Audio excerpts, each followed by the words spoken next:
Hey Sainers, how's it going? It's round 2 against the Bombers. We're playing them on Saturday at 4:35 at Marvel Stadium.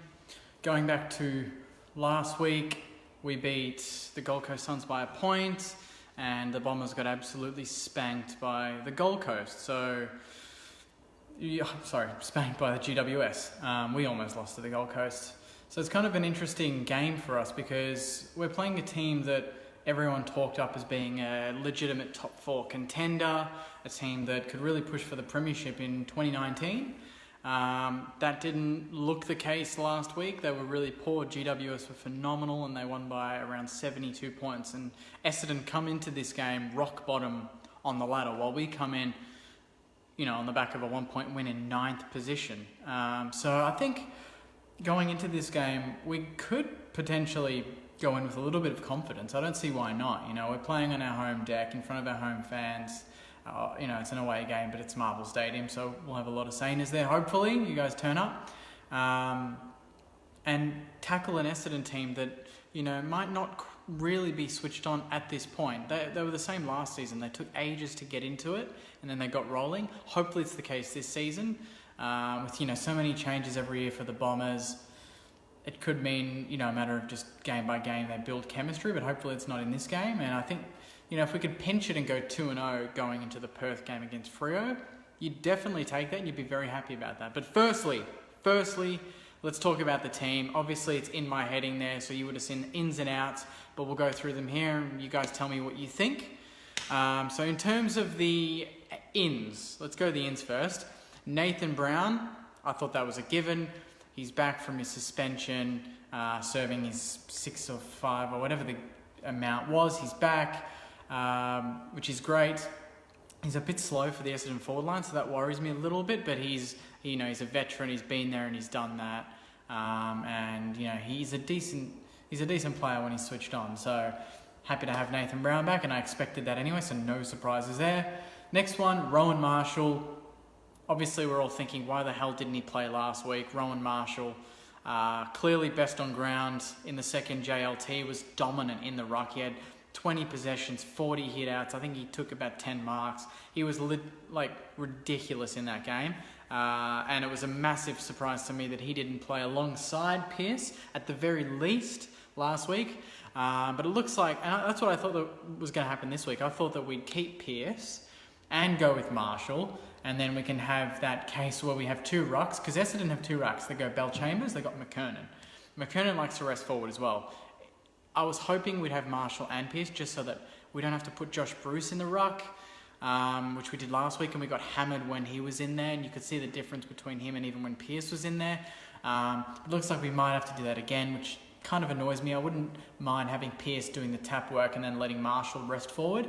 And then vice versa. I think it's, considering we're missing Paddy, having that extra tall with Bruce and Membry there would be excellent. Whereas now when you take Bruce out of that forward line to go into the ruck, you only leave Membry, and there's not enough height there for my liking. And then the last in is obviously another one.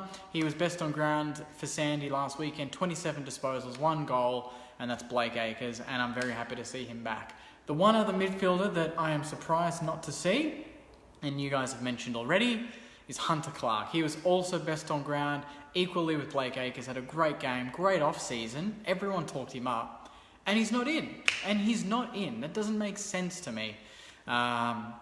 Thanks, Jamie. I'm better than St Kilda Rap. That's good.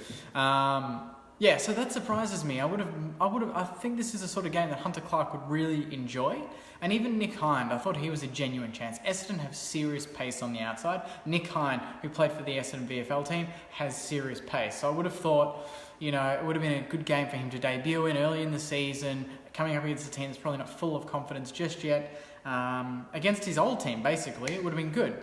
But now let's cover the outs, and you guys tell me if you like these, okay? So Nathan Brown in, obviously his counterpart in that same position, Darren Joyce, comes out. I thought Joyce was decent last week. I don't know what all the hate was during the week, but he comes out, unfortunately. I thought he's been decent, but I guess when you've got Brown, you don't want to have too many stocky, tall sort of backmen that can't rebound, and having Joyce, Brown, along with a few of the other guys. You don't want that, especially with Wilkie as well. So I'm happy that that's the case, but I think Joyce is definitely a player that we should look towards to in the future, and I think he'll get better and better. The next one is Louis Pearce. I thought Louis Pearce last week was a bit average. I mean, to be fair, I just learned this today, but we had the most clearances out of any team in the AFL last week, the most. And I don't know if it was to do with Pearce and our ruck work in the centre, or it had to do with, Gold Coast poor midfield, but I'm sure it's a mixture of both. But we had 46 clearances and no team, any team in the competition had more. Just a fact. And then you drop the ruckman that helped cause that. But hey, I think Marshall had to come in, but I didn't think Pearce had to go out just yet. I would have tried them both because I think Marshall can be a genuine forward. And Marshall, Bruce and Member in the forward line is extremely exciting, and that's worrying for any defence. So I don't know why we just went and dropped swap for swap. I wouldn't mind mixing it up. We never usually go with two rucks with Alan Richardson. He loves the one. You never used to see Billy, Longer and Hickey. It was always one or the other competing. Why not just play both? Unless he's cautious that, you play both, you're basically number one rucks, and if one gets injured, what happens there? You're in a bit of a no man's land. But the last one is a bit of a surprise. What do you guys think on this? Ben Long. Ben Long is out. He wasn't terrible last week. He kicked a goal. He was decent in the first half. I think he had over 10 possessions, led a few tackles. He's important for that forward pressure. Now, the one thing you notice here is out of all those three ins, none of them really are a like for Ben Long at all.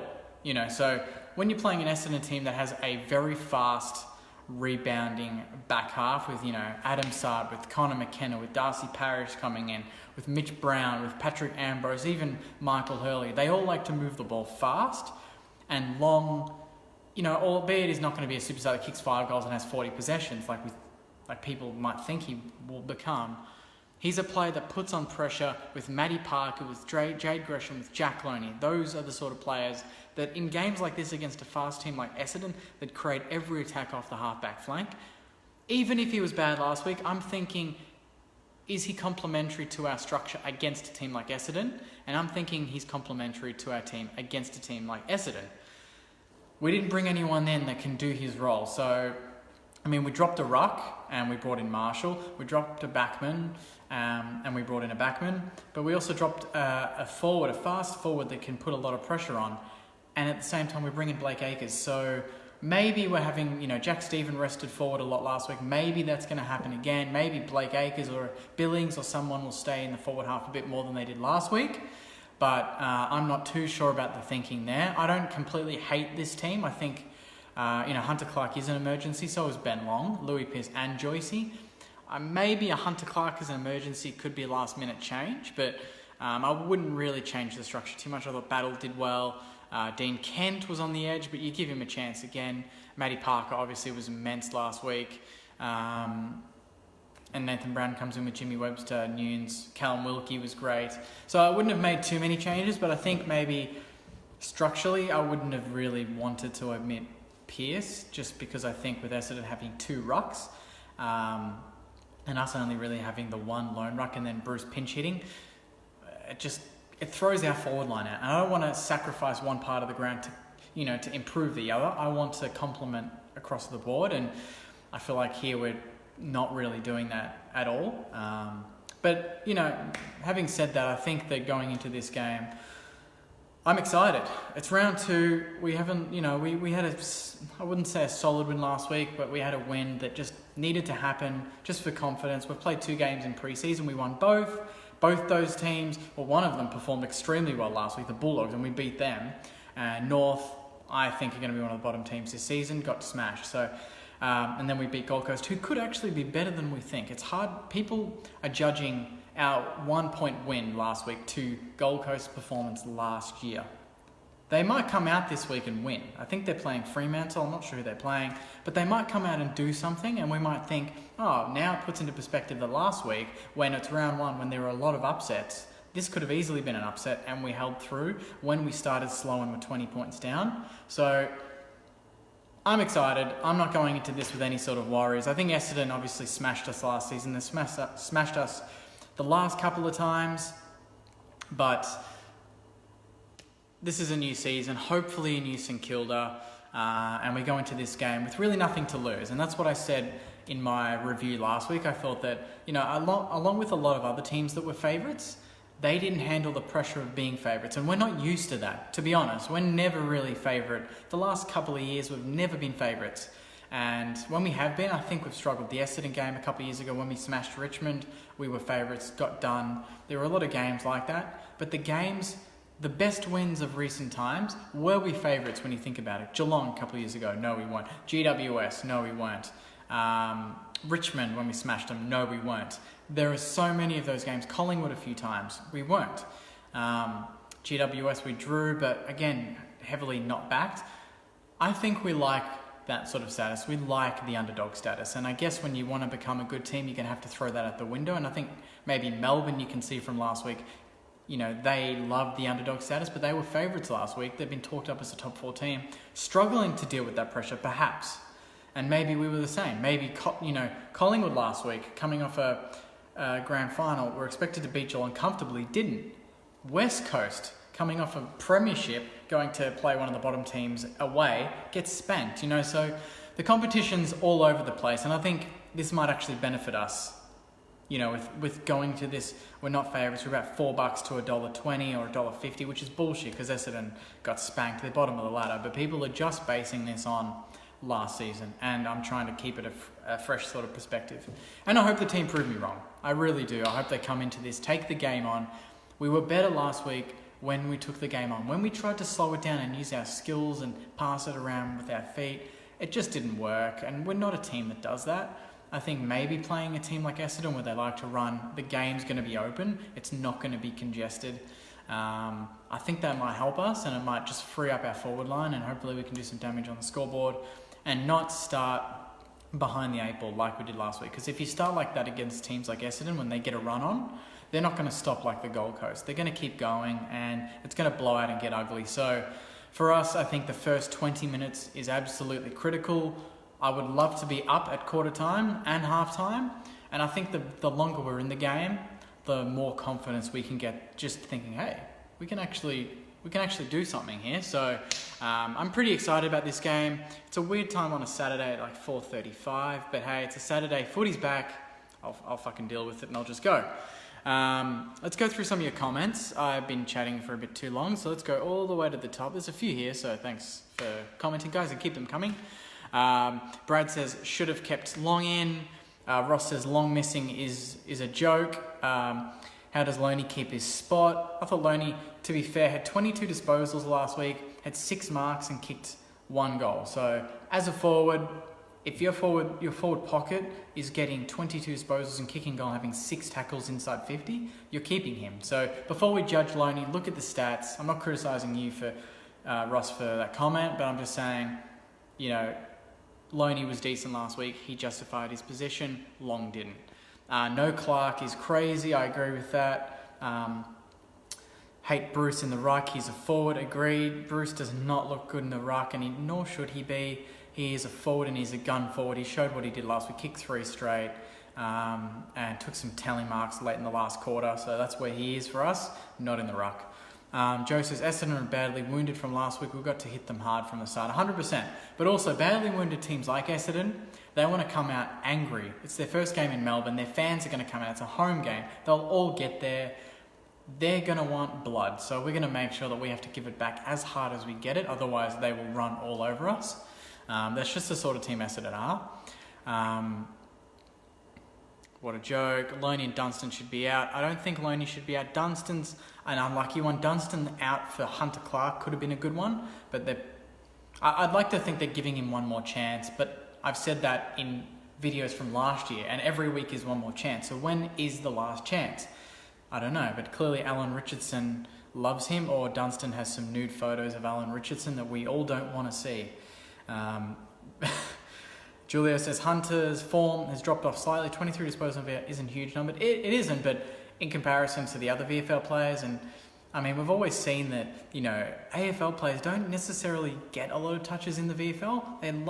They do enough, but they want to really hit hard in the AFL. And I think his preseason justified him playing, not his VFL form. His preseason in the JLTs it was decent. It was good enough to play round 1, let alone round 2. Hine for Dunstan and the team might be right. It's not a bad call. A bit more speed. We don't need Dunstan in the midfield. We want to use speed to really exploit Essendon. The team selected will get flogged between 8 and 12 goals. I don't agree with that necessarily. Keep Long pissed Dunstan off. Coach is fucked. I don't think about that. Where's Caulfield? I'm not sure about Caulfield. I think he played last week for Sandy, but clearly not good enough for this game. Long had to go, did nothing and was undisciplined. I heard that. He gave away a lot of free kicks. Where's Brandon White? Caulfield, Hunter, they are already... I don't think Long deserved to be dropped either. He is dangerous. We need that factor back in. Exactly. He gives that X factor. It's like an Eddie Betts. If he doesn't necessarily do what he needs to do week by week for Adelaide, they're going to keep him in because he can do those special things. And Ben Long is one of those players. Same with Jade Gresham. He didn't play well last week. Let's face it. He kicked a goal, but he did not play well. No one's batted an eyelid because we know what he brings to the team when he's on. We're not going to just drop him for the sake of it. If you bring in Marshall and leave Pearce, who goes out? It's a good call. That's a very good call. I guess you couldn't bring many tools out, but I guess Joyce was already coming out. Maybe Dunstan as well. Bring out a mid, bring in another tall for the forward line. Even Dean Kent was a bit stiff to stay in, to be honest, because he didn't do much apart from, obviously that big goal at the end.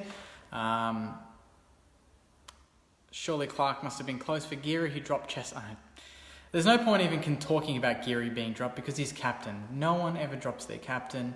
He'd have to have one of the worst games in history and concede 10 goals from free kicks and lose us the game off his own boot to get dropped at this point.